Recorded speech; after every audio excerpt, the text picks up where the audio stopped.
3,500 pounds. Not a bad weight. I mean, you figure my car weighs 3,900 pounds. That's not a heavy weight at all. If you have a car that's over 200 horsepower. What happens if the car has only 162 horsepower, is undersized and convertible? What do you get? Well, you get the 2009 Mitsubishi GS Spyder.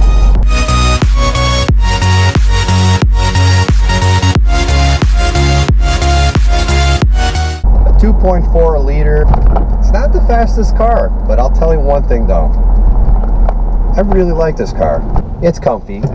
It's convertible. Surprisingly enough, it's actually peppy. I think peppy's the good word for this car. You know, it has enough pep, the way that it's geared, just fly by a car in traffic. You know, it's a very little dramatic about how it goes about doing it. I mean, the engine really does rev kind of high. It starts the red line at around 6.2, it seems like. And it goes all the way to 8, which I'm assuming is the explosion point. Poof! This car belongs to my best friend. It's my wife. I remember when we got this car. She had a Honda Accord. Beautiful car, 4 doors. I mean, it was a great car. She bought it brand new. But we wanted something a little more her age. So we went to a dealership and they jumped on that Honda in a heartbeat because, you know what, Hondas have a great resale value. So we traded in the Honda for this Eclipse, which at that time was about 2 years old, maybe. And ever since, this has become part of our family. I have 2 dogs, Tony and Baby Girl. They're American Pit Bulls. These dogs are amazing. They're like my kids. I mean, I think I'm bald because they like to lick my head all the time. But anyway, so what we usually do, or used to do, is we would put the top down in this car, put the 2 dogs in the back, and just go for a drive to the reservoir and enjoy it. And tell you what, man, it was perfect for that. Overall, this is a very practical, with the exception of the trunk, that's about as useless as it can get. If you're lucky, you could probably fit 4 DVD players in there. You could probably put a midget in there. Elf, Hobbit. Anyway, it's not a big trunk at all. This is, because of the size of the car, one of the best bucket seat I've ever driven in a car. I mean, I am tucked in here pretty good.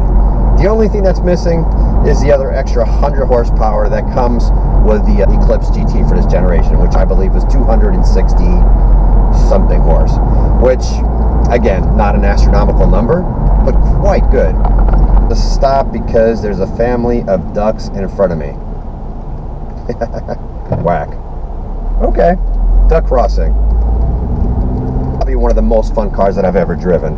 It's not on the level of the Z4 or the Porsche Boxster S that I drove a few weeks and months ago. It's not even close. But for an affordable car, I mean, this car is still an amazing looking car, and it was, and this is the last generation that Mitsubishi made the Eclipse, which is quite a shame. But overall, I'm very impressed with this little sucker. The brakes are pretty good. I mean, this thing stops on a dime. So that's impressive too. It's still a head turner. It's still a very modern looking car. Another thing I like about the car is the gauges. They're very reminiscent of high performance car. The gas mileage in this car, from my experience having this car for quite a few years now, I've noticed that we're averaging at about 26 to 27 miles per gallon, which I think is actually slightly better than what they claim the car can get. So that's a very impressive ride in itself. I feel like I'm in a Fast and Furious movie. I mean, all you need is a big exhaust in the back here, many boost gauges around here, a deep voice, a shaved head, a black tank top, a gold necklace, and that's it, man. You're in a Fast and Furious movie. This could be like the next Fast and Furious movie where they take over an alien planet or whatever the hell they do. Fast 9000. When it rains, I mean, it's like any kind of convertible. You do hear the rain kind of drizzling or clicking away at the convertible. Other than that, it's pretty solid. The visibility in this car is not the greatest. When you look out back the convertible, you have this tiny little window to peek out of, which kind of sucks, especially in the winter in New England. The mirrors are very small, and I think they did that just to accentuate the lines of the car. So they chose to go with visual appeal over practicality. And I don't mind that either, because when you take the top down and you're driving around, you see everything around you. It's like you're in a different car. It went from this tiny little compact sports car to this really cool chill car.